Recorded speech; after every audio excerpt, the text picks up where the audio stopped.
নমস্কার বন্ধুরা, কেমন আছেন সবাই? শখের রান্নাঘরে আপনাকে সবার নিমন্ত্রণ। আজকে আমি এবার দারুণ সাথে রেসিপি নিয়ে চলে আসি। কি রান্না করেন জানেন? মুরগির মাংস। এখন তো কইবেন মুরগির মাংসের আবার দারুণ সাথে রেসিপি কি? দেখেন, এক গিহারি মাংসের ঝোল খাইতে খাইতে কিন্তু পরানটা সবারই অস্থির হয়ে যায়। মাঝে মাঝে তো মনে করে মাংসটা একটু অন্যরকম করে রান্না করে খাই। আজকে সেই রেসিপিটাই আপনাদের সাথে শেয়ার করব। চলেন তাহলে রেসিপিটা শুরু করা যাক। আমরা হইলাম কি খাঁটি বাঙালি, আর খাঁটি বাঙালি ওই মাংসের জেলে আলু খাবো না তা তো হয় না। তাই আমি তো আলু নিছি, এই আলু পেঁয়াজ আদা রসুন আর আমি ছাড়াই নেবো। মাংসের দিকে আমার আলু পেঁয়াজ আদা রসুন সব ছাড়ানো হয়ে গেছে গা। আর প্লেটের মধ্যে কিছু মশলা নিছি, শুকনো মশলা, এগুলো সুন্দর করে বাটে নেবো। আপনাকে একবার দেখাই।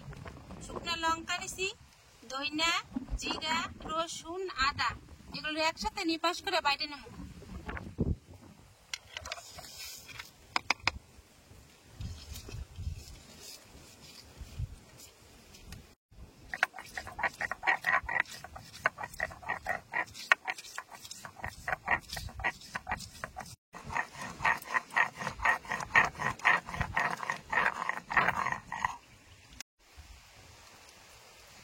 আমার মশলাগুলা সব বাটা হয়ে গেছে, এখন আমি উঠাই নেব।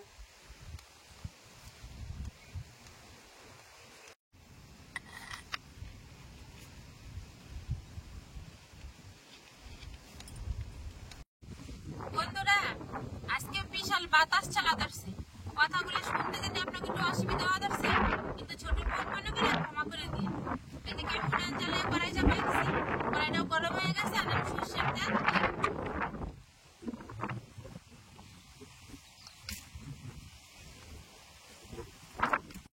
কড়াই তেলও গরম হয়ে গেছে গা। এখন আমি যে কুচাটা পেঁয়াজ গুলো তেলের মধ্যে দিয়ে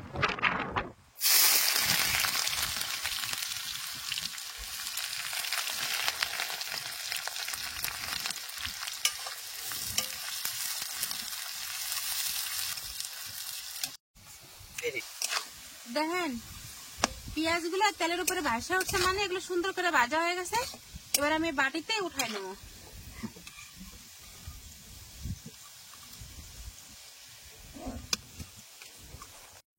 পেঁয়াজ ভাজার তেলে এবার আমি আলুগুলো ভাজে নেব।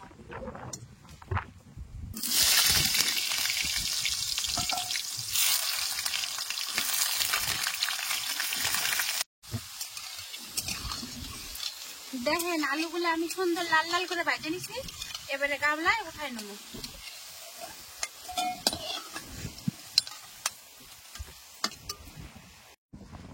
মাংসটা আগের থেকে আমি ধুইয়া নুন হলুদ মাখায় রাখছিলাম, আর এই মাংসগুলো ওখানে তেলে ভেজে নেব।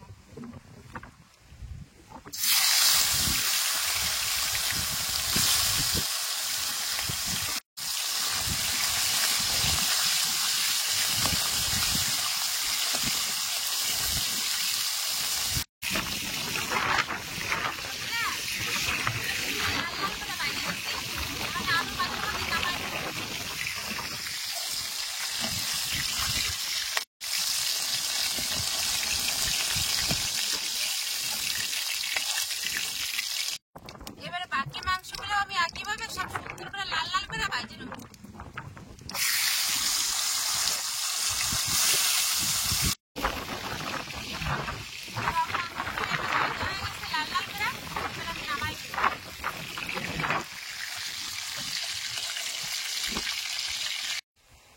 এবার মাংস ভাজার তেলের মধ্যে অল্প একটু চিনি দিয়ে দেবো, যাতে তরকারিটা সুন্দর রং হয়। হেন্ডিগা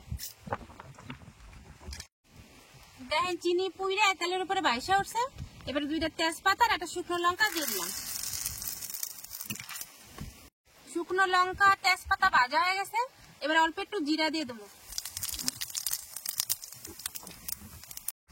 ফোড়নের সবকিছু ভাজা হয়ে গেছে, এবারে বাটা মশলাটা দিয়ে দেবো।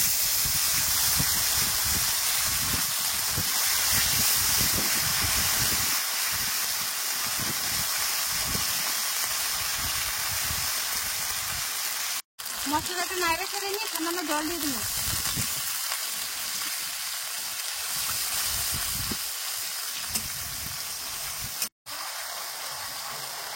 মশলাটা যখন ফুটতে আরম্ভ করছে, এবার স্বাদ মতো নুন দিয়ে দেবো, মতো হলুদ,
তরকারির মধ্যে দিয়ে দেবো, দিয়ে খাল দিয়ে ডাইকে 2 মিনিট জাল দিয়ে নেবো।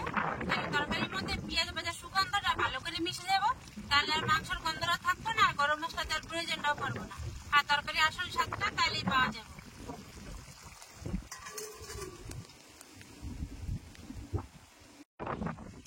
2 মিনিট হয়ে গেছে বন্ধুরা, এবার তরকারি ঢাকনিটা খুলে দেখুন তরকারিটা কি পর্যায়ে আছে।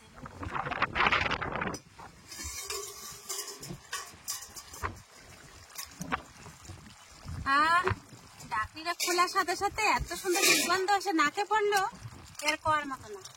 আর দেখেন তরকারিটা কি সুন্দর হয়ে গেছে, এবার আমি নামাই নেব।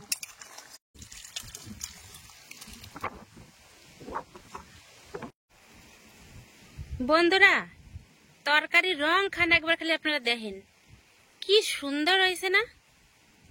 আর এত সুন্দর সুগন্ধ বেরান ধরছে। গরম মশলা ছাড়াও যে এত সুন্দর মাংস রান্না করা যায়, আপনারা না খাইলে বিশ্বাস করবেন না। এবারে চলেন আমি প্লেটের মধ্যে বাঁধবে না, খাইয়ে দিই কেমন স্বাদ হয়েছে। যে আশা করছে খাইতে, সে তো আগে খাইবই না, কারণ সে তো ক্যামেরায় আইবই না। এখন আমি একটু খাইয়ে দিই কেমন হয়েছে। গ্রীষ্মকাল হোক বা বর্ষাকাল, বাঙালির সাথে কে পারবো? দুপুর বেলায় গরম গরম সরু চালের ভাত, আর এই যে পাতলা মুরগির মাংসের ঝোল খাইয়া যে গুমটা বাঙালি দিব, বিশ্বের আর কোন প্রজাতির মানুষ এই গুমটা দিয়ে দেখুক তো পারে নাকি? দেখেন আবার পইরেও জায়গা, কি দরকার পরনের। আর এত সুন্দর রংটা খালি আপনারা দেখেন। আমার আর করার কিছু নাই, যা করা আপনারাই কইবেন। দেখলেন তো বন্ধুরা, কত অল্প সময় আমি কি সুন্দর ভাবে মাংসটা রান্না করে আনাইলাম। আর মাংসের ঝোলের আলুটাও দেন কত সুন্দর সিদ্ধ হয়েছে, তাই আপনাকে দেখছেন কত সুন্দর সিদ্ধ হয়ে গেছে। এবারে খাই দিলাম কেমন স্বাদ হয়েছে। গরম মশলা ছাড়া খালি পেঁয়াজ ভাজা দিয়ে যে এত সুন্দর মাংস রান্না করা যায়, আপনারা না খাইলে বিশ্বাস করবেন না।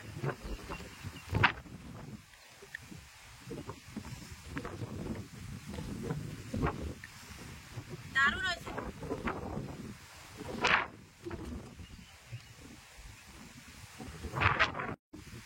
প্রতিদিন বাড়িতে যে সাধারণভাবে আমরা মাংস রান্না করে খাই, মাংসের ঝোল, সে থেকে একদিন অন্তত এরকম করে রান্না করে দেখবেন, অসাধারণ খাইতে লাগবেই লাগবে।